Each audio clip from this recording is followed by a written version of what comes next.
ఒక ఆవిడ వచ్చి అమాయకంగా ఏమండి అక్కడ ఒక కొబ్బరికాయ కొట్టామండి, అది కుళ్ళిపోయిందండి, ఇక్కడ కొట్టామండి, ఇది కూడా కుళ్ళిపోయింది, ఏం చేయమంటారు? ఏం చెప్పాలో చెప్పండి మీరు ఎవరైనా.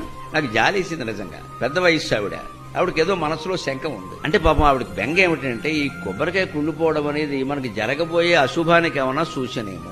ఎంత గుడ్డి నమ్మకం ఉండేది. మన జీవితం ఇంత చేస్తే కొబ్బరికాయ మీద ఆధారపడి ఉందా?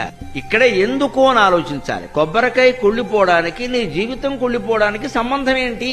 ఎందుకు ఇలా ఆలోచిస్తున్నావు? పైగా మనం కొట్లో కొనేటప్పుడు దేవుడి కోసం అంటే మంచి కొబ్బరికాయ కొంటాం కానీ కుళ్ళిపోయింది కొనమే.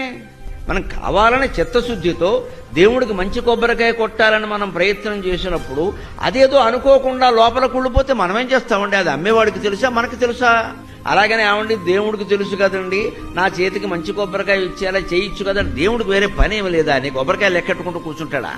అంచేతను మనం ఈ ఎందుకు అన్న ప్రశ్న వేస్తే ఈ ఆలోచన